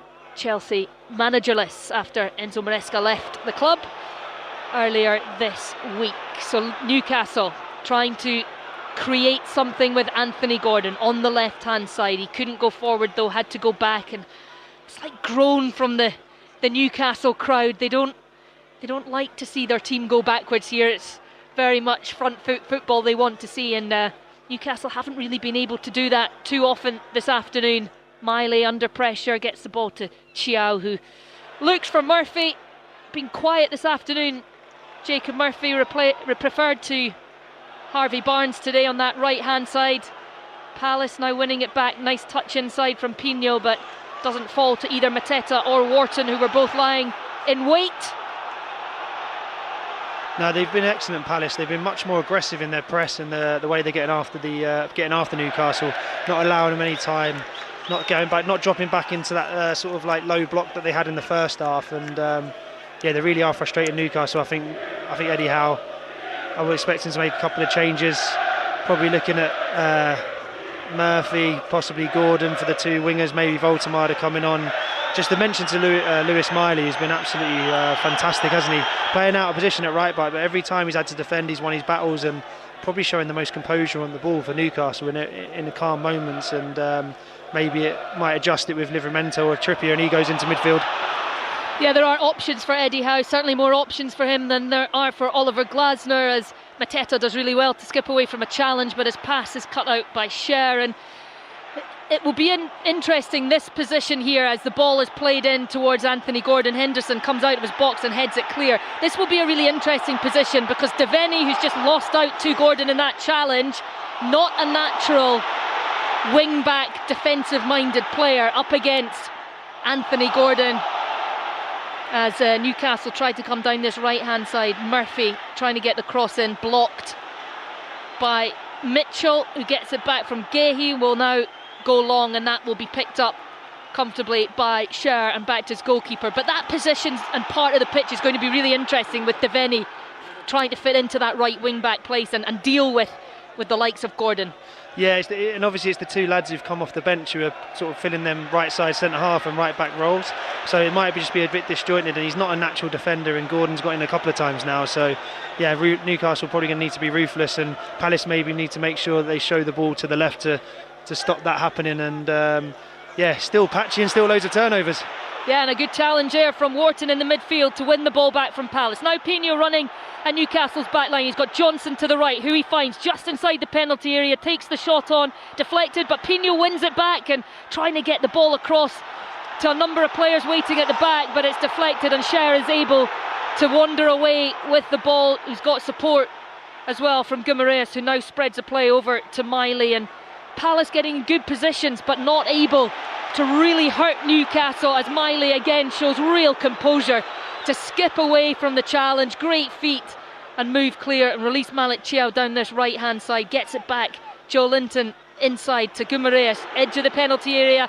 The shout was to shoot. I think he thought about it, took a heavy touch and then allowed Palace back in. But again, Lewis Miley just showing that real composure beyond his 19 years in the defensive part of the pitch, just to wander away from the challenges. Once again, for the second time this afternoon, Adam Wharton has gone down and looks to be struggling a little. But yeah, I think he's just got his toes stood on, so I think he's obviously trying to kill the Newcastle momentum as well. I think he'll be fine. Well, I hope he's fine. He's a fantastic player. Yeah, again, just talking about Miley, and great little step to break through the press and drive up the pitch. And yeah, I think for me, I think Miley's evolved so much the last 6 months or so that Newcastle probably need him in the middle of the pitch. You know, I think at times he was keeping Joe Linton out of the team and really added that control, and he was someone that became someone that the team relied on. And I wonder if with Livramento and Trippier on the bench, they might move him in there. But I also think they do need Voltemade on the pitch, Newcastle, because they're not really able to get through Palace at the moment. And I think being able to use him as a base to be able to get some pressure and get closer to Palace's box is, I think, something that Eddie Howe is definitely going to look at. There is a couple of changes by the looks of it. I think that's Barnes. Yeah, Harvey Barnes is stripped down below us, and there's been a few players for Newcastle that are usually very influential in games. Tonali, Joe Linton, Gordon, Murphy. They've not really been able to show much this afternoon, and as a result, Wissa has been limited in his opportunities as well. Yeah, you're absolutely spot on. Just the high quality players just haven't been able to get into the game, and Newcastle on the attack now though. Hall just knocking it in. Joe Linton gets on the end of it, and it's fallen to Wissa, then falls to Tonali. Both are blocked. I think both by Gehi, or was it Tyrek Mitchell it was, down on the ground, and he managed to block two efforts whilst being lying on the ground, which is impressive. And then Anthony Gordon gives away the free kick with a challenge right on the halfway line and gets the yellow card for his troubles as well. That's a really good tackle. That's not a yellow card, you know. Apologies to any Palace fans listening. I've not got my Newcastle hat on, I promise. It's a fantastic tackle, and I think the referee there is probably. I think the referee's probably thinking with the guy won that, you know, he's trying to even it up if he felt he got that one wrong. But no, it's a pity that, because it's a good tackle. The game's been played in the right manner, and I think what you're saying there, we're absolutely spot on. There's just no quality in the game, and the pitch is cutting up. And I know it's not. We're talking about the Premier League, and they aren't what they used to. The pitches aren't as bad as they used to be. But I think the pitches is slow. It's frozen, and it's just not. It's just not a game that's really flowing, is it? It's really patchy, and I suppose here come the changes for Newcastle.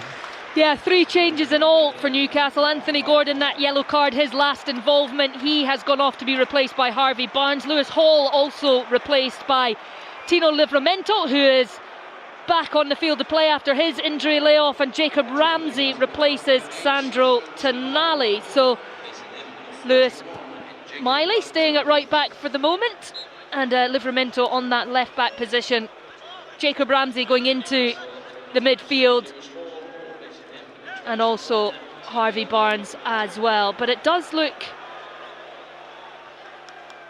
a little bit like Joe Linton will have to move slightly deeper, because Ramsey we expect to play higher up, unless that is the message from Eddie Howe, to have 2 players playing slightly higher and just the one number 6 in Bruno Guimaraes.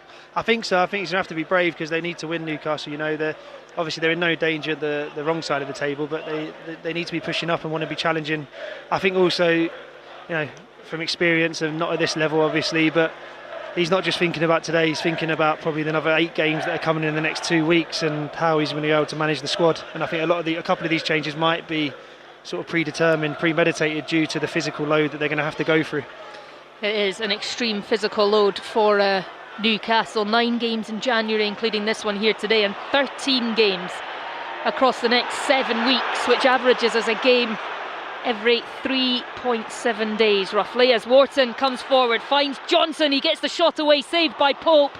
Didn't quite get the connection he wanted. It looked like he perhaps slipped a little bit as he took the effort on, and it was easy in the end for Pope. But again, in the second half, Brennan Johnson getting into good positions. Yeah, he's been excellent, hasn't he? And I think just being a bit more connected to Mateta, him and Pino have really caused problems. And yeah, on the turnover especially, I think Palace are quite comfortable letting Newcastle have the ball, and then just like now, turning it over and playing forward.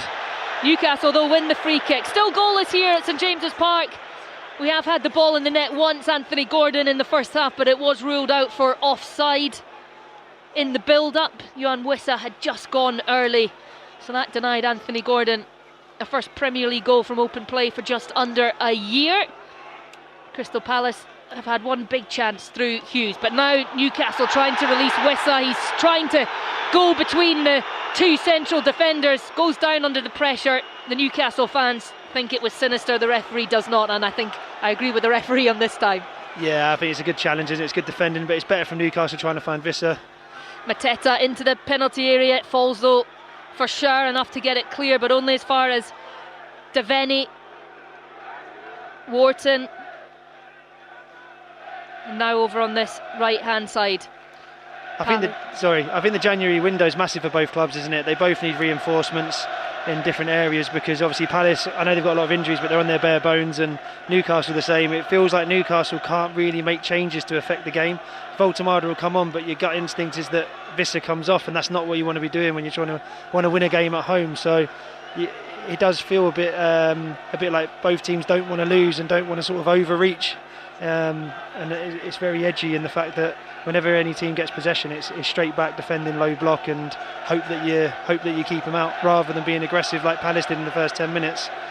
And that's probably where their best success. Yeah, it's unusual to see Newcastle not being aggressive at home, because that certainly has been what has got them their points at home. Their home record has been very good.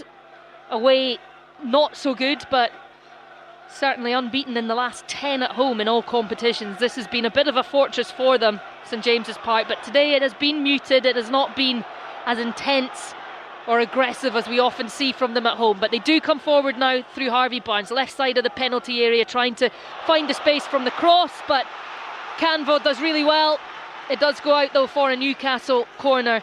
And it's interesting on the January transfer window front. Obviously Crystal Palace have brought in Brennan Johnson, but with Oliver Glasner's future very much up in the air and the expectation that he won't be at the club beyond the summer, does that make it difficult to sign players? Yeah, it is difficult, because if you're a player coming and making a big commitment to a big club, you're going to want to know the plans for you and the manager and where he sees you. So no one's able to sit there and tell you what your plans are, how they're going to improve you and give you the best opportunity. Well, that was Bruno Guimaraes has scored from a corner this season, but that was very nearly another one from that far side. It whipped in towards the back post, just bounced off the top of the crossbar, but I don't think Henderson was too worried about it. No, I think he had it covered. It was obviously good. It hit the top of the bar and somehow didn't go out of play, but I think I'm probably going to go back to what we said in the early part of the game. I can only see a bit of one individual brilliance or a silly mistake to get a goal, because both teams seem really, really switched on defensively, and it's just not really coming alive for teams when they've got the ball in possession. Guimaraes shows good strength to shrug off Will Hughes, who pulled him back, and now from the edge of the area a shot comes in from Barnes, but it's cleared and it's fallen to Mateta. And Tyrrell Mitchell will try and pick up that loose ball, but good strength from Murphy to win it from him. Looks for the cut back to Barnes again, who's been lively since he's come on. Edge of the penalty area, he's forced backwards to Miley. Miley gets it back. Cross comes in, headed clear, and easily done so by Gahey, but again fall into a black and white shirt, and now Guimaraes goes down under the challenge of Wharton. Just outside the penalty area. Free kick to Newcastle. And I wonder if the referee might go back and have a word with Will Hughes, as he was trying to haul Guimaraes to the ground earlier on in that build-up. Yeah, I think Hughes has got away with that. I think it's gone on long enough, and I think he's clever enough to get himself out of the way. But no, look, whether it's this free kick, a bit of magic, or Newcastle definitely, when they have got the ball down and they played, they have found success to get to the final third, to get into the sort of final third at Palace. But they've defended the box really well, Palace, haven't they? And Harvey Barnes definitely has added that extra dimension. He's been excellent his first few touches and really positive. Miley again been excellent with the link-up play with Murphy. It does scream to Voltemade for me from a Newcastle point of view. If they're going to be getting crosses in, then they do need a bit more presence there, and he might even just create a little bit of space for the others, because he is going to occupy one or if not two centre halves. A real opportunity for Newcastle from this free kick as Kristantas Uchi gets ready to come on for Palace. I don't think that will happen though before Jacob Murphy takes this free kick. He's around 20 yards or so out from Henderson's goal. It is to the right hand side of centre, but I don't think he's going for goal. It looks like he's going to dink it in, which he does, looking for Joe Linton. It's easily cleared though, but only as far as Barnes, just outside the area. In it goes towards the back post where Miley is, and it's fallen to Guimaraes, and the little Brazilian puts Newcastle ahead. Brilliant from Miley to keep it alive at the back post, and it fell perfectly for Guimaraes, who was running in to score his seventh goal of the season, and put Newcastle ahead. It wasn't a mistake, Rob, and it also wasn't brilliant, but it's a goal. Yeah, I was well off on that, wasn't I? No, the great little bit of play from Barnes, leaves it in the back post. Miley does fantastic, doesn't he, to help it back in, and Bruno can't miss, and I think it's the spark Newcastle needed, and I don't know if the substitutions might change there, what Palace are doing, but no, I think just that bit of pressure, isn't it, the last 2 or 3 minutes. It hasn't been great, but a bit more pressure from Newcastle, getting the ball in the box. Barnes on that far left side from the corner, chucks back from the free kick, comes back inside, lifts it to the back post. Miley round the back, gets the touch ahead of Mitchell, and Bruno following in brilliantly well like a striker. He's had a fantastic goal scoring season for Newcastle, Bruno Guimaraes. That levels his best in a Newcastle shirt with 7. Season a couple of seasons ago where he got 7, he has now levelled that, and we're only in January. So often the captain has stepped up for Newcastle. He has done so today, and Crystal Palace do make that change. Kristantas Uchi replacing Brennan Johnson, who has looked lively in this second half, but an opportunity for Uchi. I'm a little bit surprised perhaps by that, but I suppose he hasn't played a huge amount of football recently, Johnson. Yeah, exactly. I think it's a fantastic debut for him, and I think that if you're a Palace fan, there's a lot to look at and know that he's going to be a very good player for them. but I suppose that they need him for the next 20 games or whatever's left of the season, so the manager will know where he's at physically, and I think there's enough there to know that he's going to be an excellent player. The big thing for me here is, where does the game go? I know Newcastle and Eddie Howe, when they score one, they really like to be aggressive and go and get the second, but that does leave space for Palace on the counter, and we saw that against Chelsea when they were 2-0 up, they sat back. So I fully expect Newcastle to come at Palace for the next 5 minutes here and try and get that second goal to kill off the game. Well, they tried to start something through Harvey Barnes, but Palace defended again really well, and now Chiao launches it high into the dark night sky now here in Newcastle, and Will Hughes picks it up. A first touch for Uche, but it's taken off his toes by Joe Linton. And now Ramsey can try and move forward, but he's surrounded by blue and red shirts. Hughes now comes forward inside the Newcastle half, driving towards the penalty area. He's got Mitchell on the overlap. Mitchell, good ball in, but Chiao heads it clear and picked up by Murphy, but he loses it. And now Gehi is able to try and feed the ball through to Pino, cut out by Joe Linton. Guimaraes, the goal scorer, finds Harvey Barnes and he drives forward. Wissa made a good run, but I think he saw it late and there were bodies ahead of him, and now Palace win it back, and it's now like a basketball game all of a sudden. Yeah, it is, and the goals ignited it a little bit, and Barnes there running at full speed, just couldn't quite get the delivery right, and it's good defending from I think it was Gay, cutting it out, but no, I think Wissa's now probably going to come into the game more, but I think for Newcastle, I think for Eddie Howe, the next two changes are going to be key. Can he add that little bit more impetus to step on and get the second goal? And then for Palace, their options are limited, so they just need to make sure they're a bit more aggressive and probably throw an extra man forward into the attack. Pino dinking it in, but Livramento gets it clear, only as far though as the Spaniard, and now it moves out to this right hand side with Devaney. Left-footed cross looking for Mateta. Scher gets in ahead of him and of Uche, and Newcastle try to clear, but Guimaraes loses it on the edge of the penalty area. Gehi got Will Hughes alongside him, but cuts back outside and feeds it to Mitchell. Mitchell in towards Pino. He left it, but left it for nobody. Joe Linton was there, and Guimaraes now fouled as he tries to break clear, and Newcastle will slow the game down. There's been a couple of other goals around the Premier League to tell you about. Everton have pulled one back against Brentford. Beto with the goal for them, so it is now Everton 1, Brentford 3. And also Liverpool have levelled things up at Craven Cottage. Florian Wirtz with a goal to claw one back for Liverpool, so it's Fulham 1, Liverpool 1. Tottenham 1, Sunderland 0.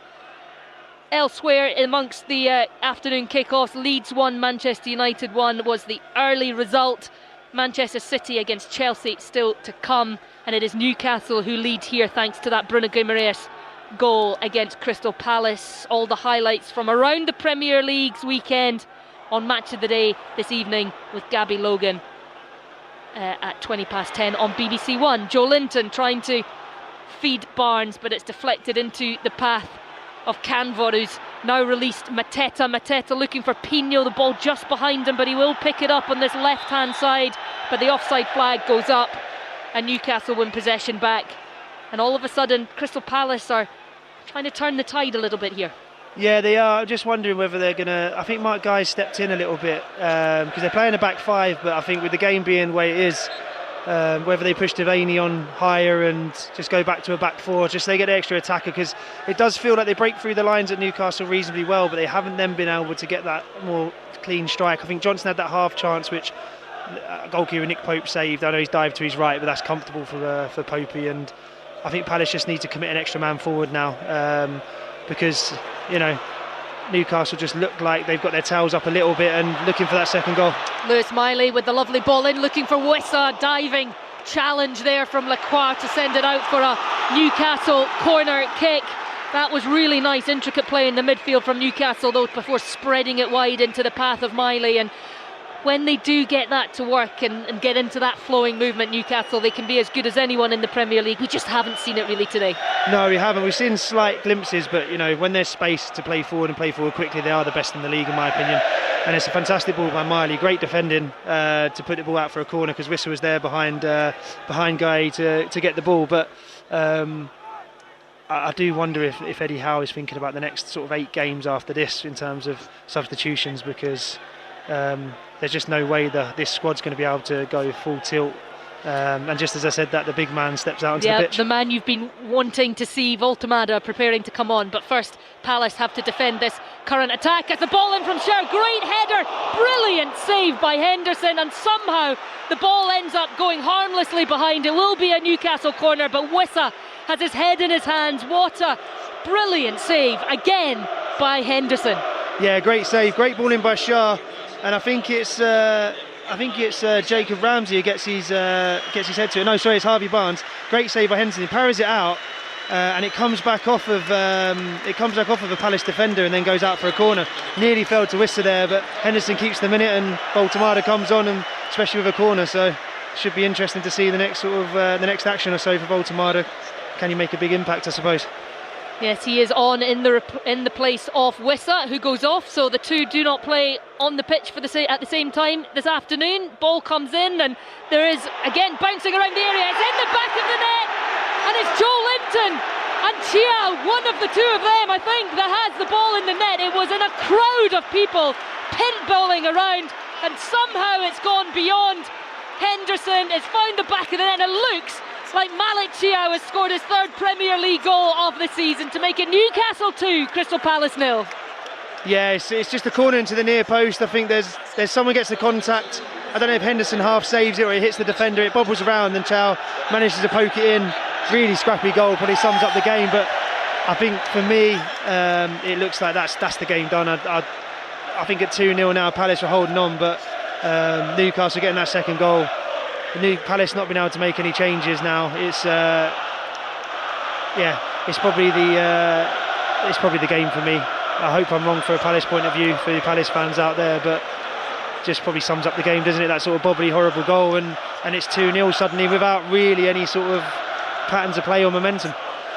Yes, that goal definitely does sum up a lot of what we have watched today, but Malik Chia will not care because he has his third goal in a Newcastle shirt, and it was scrappy, it bobbled around, and it could have gone anywhere, but the person with the most composure in amongst it all was the big defender who prodded it in, and Newcastle certainly look like they will have all 3 points here. We are into the 79th minute, so time is running out for Crystal Palace, but they haven't really looked threatening enough throughout the minutes that we have seemed to suggest that they will be able to do enough to take anything from this game. But Newcastle were 2-0 up against Chelsea and only came away with a point, so anything could still happen. Azuchi tries to create something on the edge of the area, flicked in, looking for Pino, wins the header, but there's nobody in the 6-yard box for Palace. Gehi gets a shot away, blocked by Chiao, and Joe Linton throws his body in front of Uche's effort. Palace are doing all they can right now to try and get themselves back into this one, but at the moment Newcastle standing strong and not really allowing Palace any space as Guimaraes cuts out that pass, and now Newcastle are able to go forward through Barnes over the halfway line, holds off the challenge of Devaney. He's got Livramento to his left hand side, who he finds, Livramento on the edge of the penalty area, but his cross cut out and the offside flag has gone up at any case, so it will be a free kick to Crystal Palace. And they've held on to the ball since going 2-0 down, but again, they're just not really getting the bodies into the right areas. No, Mark Gay's he's stepping in, he's going in as like an extra midfielder and pushing on, and Mitchell's pushing higher, so they're committing the bodies forward. They just look like they lack that little bit of creativity around the final third, and I think they're probably going to have to work it up to Mateta like they have now to get the crosses in the box and hope it falls for them. But I think Palace have been absolutely excellent, in their box defensively. I know it sounds silly that they're 2-0 down, it's sort of two sort of scrappy goals, but they just really probably have lacked that little bit of threat on Newcastle's goal, and I think that's sort of told and telled. So when they're 2-0 down, it's going to be tough for them to come back.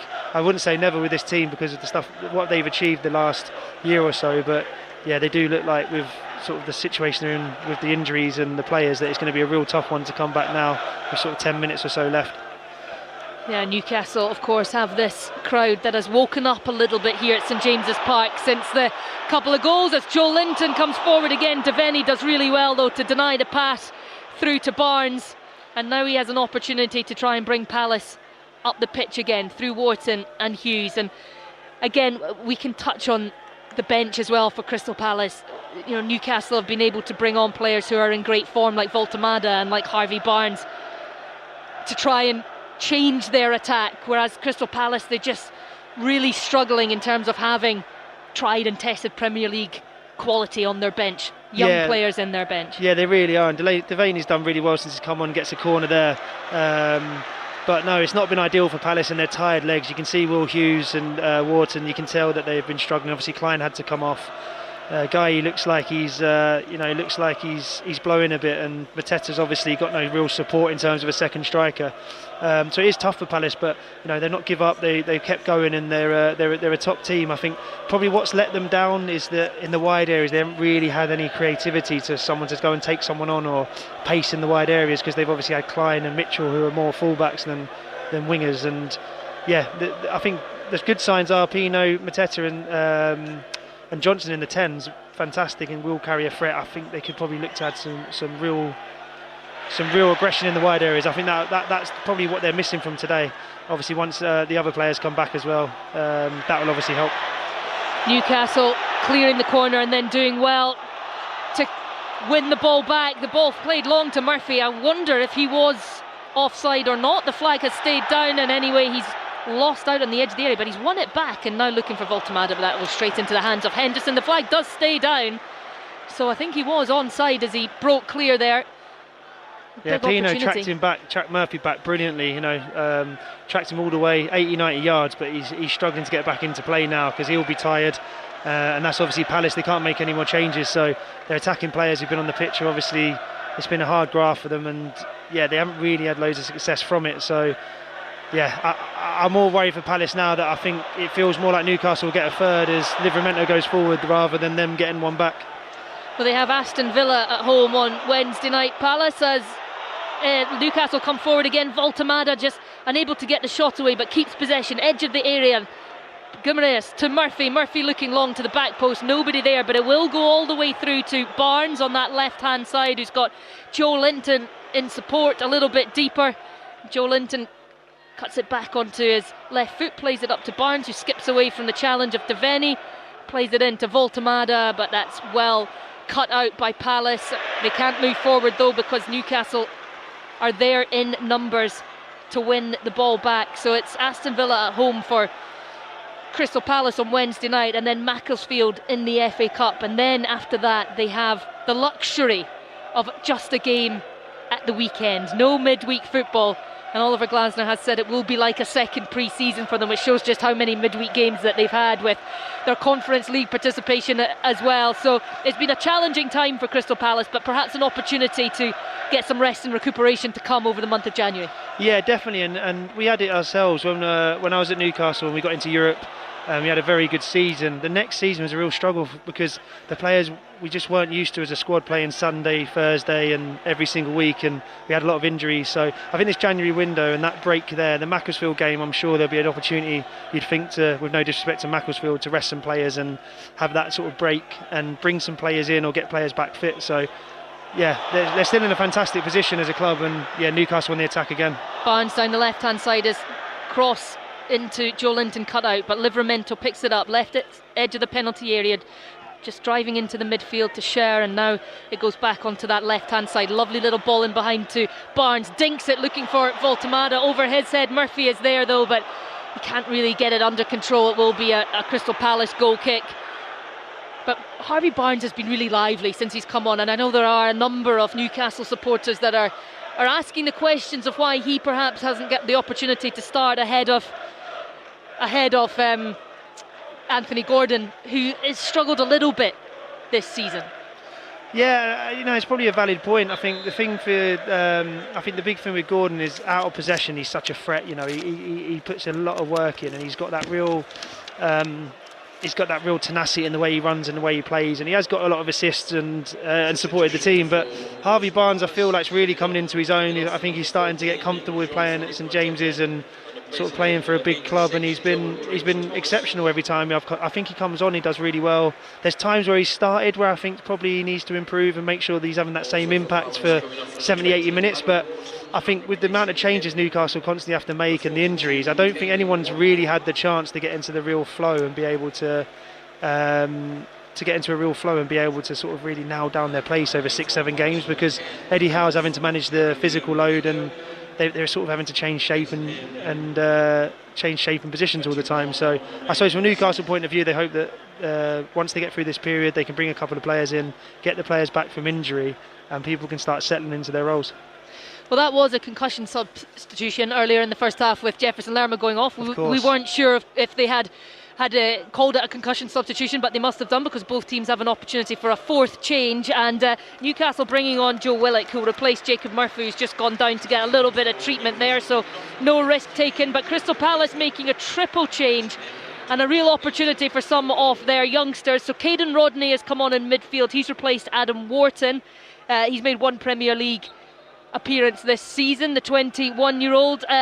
Romain Essa has also come on. He's replaced Pino.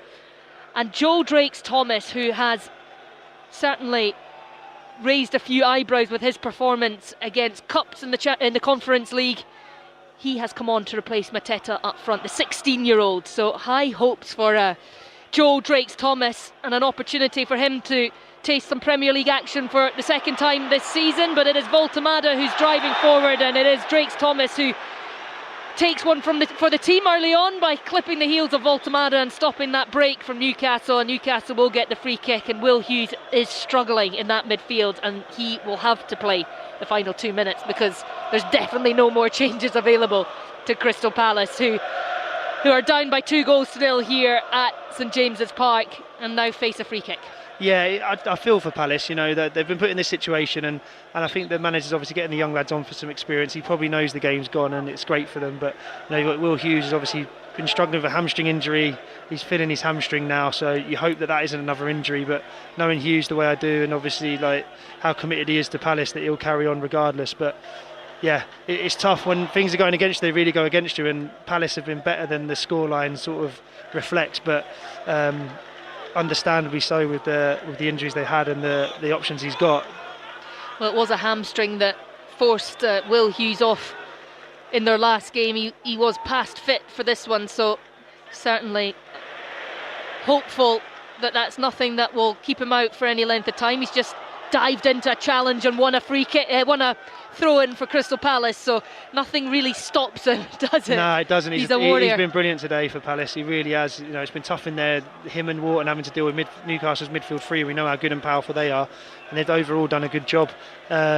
Hughes is experienced enough to be able to manage his body through the game, and he'll know what he can and can't do. But Palace still pushing forward. This is a team that's playing for their manager. They're playing for the club. There's no shame for the situation, the scoreline. It's more down to circumstance from a Palace point of view. They're just, I suppose, for them, can they get another goal back and put some pressure on? Well, opportunity to cross from that right-hand side. It has fallen to Uche, but he's out-muscled, and it will go behind for a Newcastle goal kick.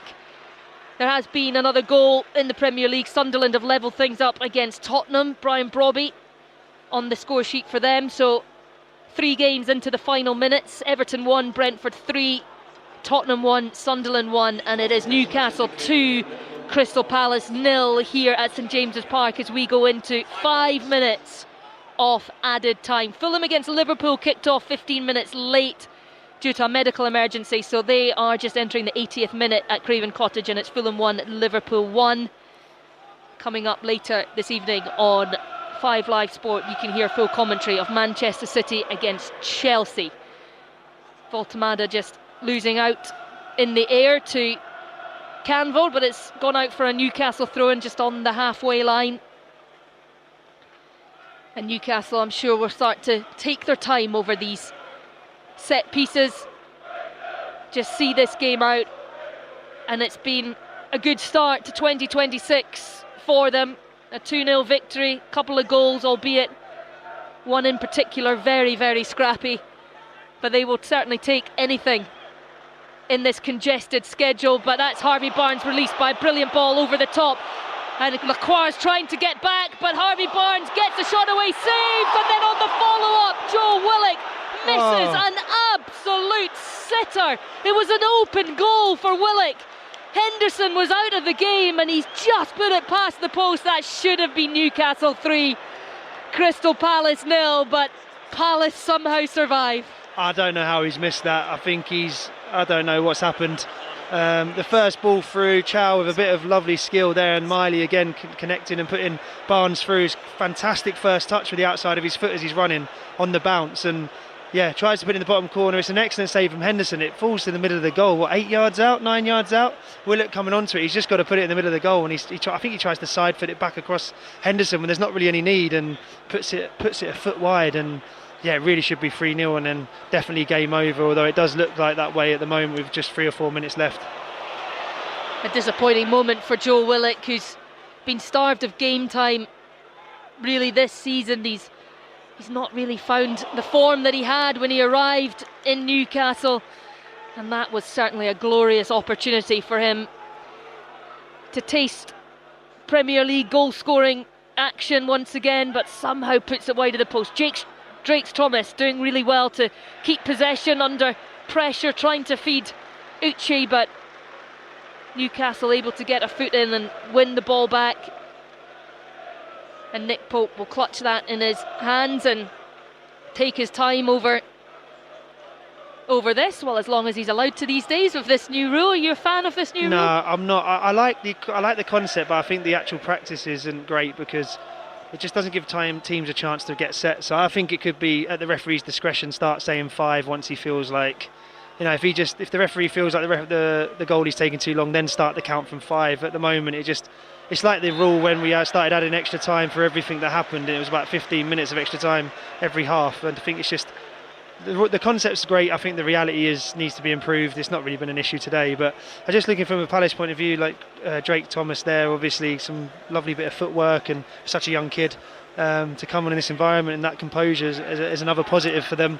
And I was looking at Uche when he come on, and yeah, he looks a good profile. And he's had a couple of good touches when Mateta was on and Pina was on. He had a good few touches, and he looks lively. And I know he's not played loads of footy, but he looks like a big, powerful lad, and he looks like he's got good feet around the goal. So I think for Palace, once they get players fit, to get Muniz back and the top sort of players that they've got, they're going to be fine. It's just staying calm and getting through this period. It's a tough place to come, Newcastle, now, you know that, especially like you said before, 10 games or maybe 11 unbeaten at home. It's always going to be difficult, and in the situation Palace are in, I think they've been excellent, other than the 2 sort of scrappy goals they are, aren't they? And they could have been 3-4-0 down, but that's when they're chasing the game, so there's no shame in that. Yeah, Uche on loan from Getafe, but Drake's Thomas certainly somebody that Palace will hope wears their colours for a good number of years. He's their 4th youngest player at 16 years old, come through the academy, and they certainly have very high hopes of him. There's been another couple of goals actually at the Hill Dickinson Stadium. We've struggled for goals, but it's Everton 2, Brentford 4 there now, as there's a little mix-up between Chiao and Pope, but Newcastle do get it clear and win a free kick just outside their own penalty area as Willock gets gingerly back to his feet. So Barry scored for Everton, but before then Igor Thiago finished his hat-trick, and that is the end of the action here at St James's Park, and it is victory for Newcastle. It wasn't a game that will live long in the memory of many supporters inside the stadium. It was scrappy, it was not particularly free-flowing, and the intensity that we often see here at St James's Park wasn't quite there, reflected in what was one of the quieter atmospheres I've certainly experienced here. But for Newcastle, it was all about getting 3 points, getting that victory, and starting off this month that Eddie Howe has said will be crucial to them achieving what they want to achieve this season. Starting it well, and they have done exactly that, with goals from Bruno Guimaraes and a really scrappy finish from Malik Thiaw. Again, they won't care about how the goals look. It's all about ensuring that they get them, and add to that a clean sheet. And you'd have to say, all in all, a good afternoon for Newcastle. Yeah, from a Newcastle point of view, it's a good habit to have by not playing well and getting wins. And overall, on reflection, it's probably quite comfortable for them, although they didn't really play with the intensity and the sort of fluidness that we're used to. But yeah, like you said there, 2 good wins in the last 2 games. 6 points gets the momentum going into this tough sort of group of fixtures. And like you said, Newcastle looking like they're very close to getting their better players back on the pitch and having more options. So Hopefully a couple of January additions ready to go into the Champions League and the cup competitions for them. For Crystal Palace, disappointment. It is now 5 Premier League games without a victory, but the injury problems for Oliver Glasner have been incredibly difficult to manage. He has done what he can, and he's put out a team who once again have given everything for him and for the club, put in a really solid performance, and just struggled a little bit as the game went on, which you can understand given the minutes that these players have had to play over this festive period, and losing Jefferson Lerma very early on in the first half to injury. They've had to reshuffle a little bit, but positive certainly for Oliver Glasner to take, albeit the result not there, and it leaves them sitting 14th in the table. But they're not a million miles away, and if they can get some players in and some players back, and also a very good debut for Brennan Johnson, will be another positive that Glasner can take from this one as they look to build towards having a positive end to the season. Yeah, definitely. I think the thing for Palace is to keep calm and know that they've got 5, 6, 7 very good players coming back, if not more, to be honest, with the injury, with the way it's hit. And there was nothing in the way they played about the setup, the formation, or the players and what they gave. They just fell short in terms of the reinforcements coming on the pitch, and that's where Newcastle were stronger. They were able to keep going and be able to make sure that the game was just become more and more in their favour as it went on. And I think that's what we said earlier, wasn't it? Just felt like the attritional side of it, that Newcastle were going to be